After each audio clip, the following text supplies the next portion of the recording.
Okay, what we're going to show here is the use of an oscilloscope to check the phase information between the left and right channels.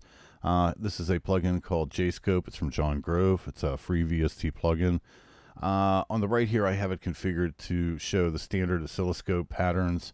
And on the left here, I have it showing a Lissajous. Now, a Lissajous pattern shows the phase information between the left and the right channels. And it shows it in kind of a, it's like a scrambled eggs pattern is what we used to call it back in the day. This is very critical for one, if your material is ever going to be played back on a system that's in mono.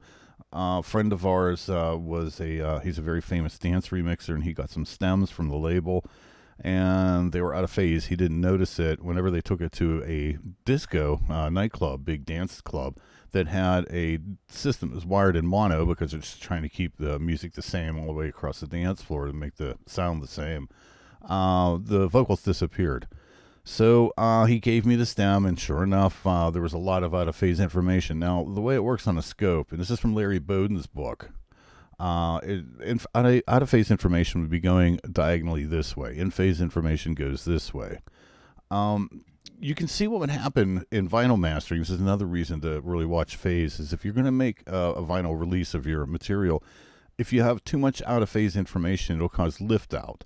The actual cutting head will bounce out of the groove because out-of-phase information causes the cutting head to go up and down. The left information is on the left side. The right information is on the right side of the groove. In-phase information is basically going back and forth. Out-of-phase information is going up and down. That vertical information, you don't want that. That's gonna, if you have enough low frequency out-of-phase information, you'll end up with skips in your recording. This happened to a very famous Led Zeppelin recording. The first mastering of it had a bunch of skips, and they didn't know why. And then they looked at the grooves and was like, oh yeah, there's a lot of out-of-phase information. You put it on an oscilloscope. Like he says here, no mastering studio is complete without an oscilloscope. This is what they learned back in the 50s and 60s when they started doing stereo. So what we have here is a recording that's from a singer-songwriter. And it starts off with just basically guitar, bass, and vocal, which is in mono. I mean, it's basically mono. So it's a little bit of directional information on the guitar and the vocal, with stereo mic. But the bass is basically just mono. And you can see the majority of the information, as shown here, is in phase. Now, watch what happens when the contrabass comes in. We'll solo up the contrabass whenever it comes in.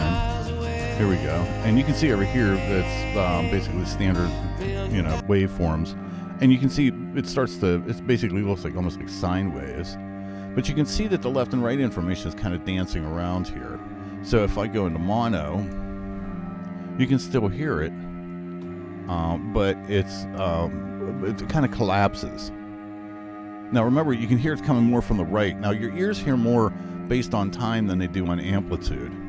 And contrabass is typically sitting on the right side of the orchestra. Now when you bring in the rest of the strings, you'll see that they modulate on top of that low frequency information and increase the density of this Lissajous pattern here, because you're starting to get a little bit more high frequency information. Like if we just do just those strings, see what I mean? How that looks a little denser than if you go back over to the contrabass.